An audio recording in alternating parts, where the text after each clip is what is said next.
আমরা তো মনে করি অবৈধ ভাবে চলতেছি না, আমরা সিরিয়াল করে দিছে, আমরা সিরিয়াল ভাবে চলতেছি, অবৈধ ভাবে শহরের ভিতরে ঢুকি না। আজকে নাল সিরিয়াল ঢুকছে, এরপরও গাড়ি আটকাইছে। তোর ইউনিয়ন পরিষদ লাইসেন্স আছে, লাইসেন্স থাকা অবস্থায় আবার পৌরসভা 2000 টাকা লাইসেন্স কর না, এছাড়া পৌরসভার ভিতরে ঢুকার পাবি না। এটা বলে আমার গাড়ি মনে করুন আটকাই দিতেছে, মামলা দিয়ে দেয় 1500-2000 করে মামলা দিয়ে দেয়।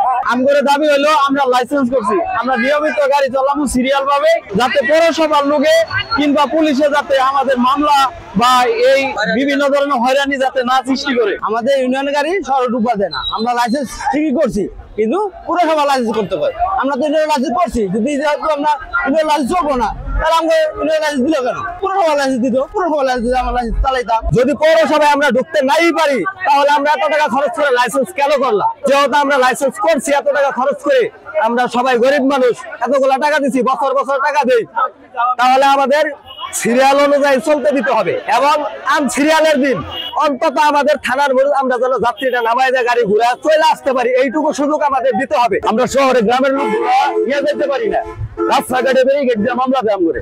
শহরে গ্রামের লোকগুলারে তো আমরা শহরে থানার মুখ পর্যন্ত আপাতত না পৌঁছে দিতে পারলে গ্রামের লোকগুলা ইয়ের মধ্যে বেড়া জায়গা, ভূখণ্ডির মধ্যে বেড়া জায়গা। আগে লাইসেন্স আসছিল মামলা খাইছে, এখন লাইসেন্স করছে মামলা কেড়ে নিয়ে গেছে।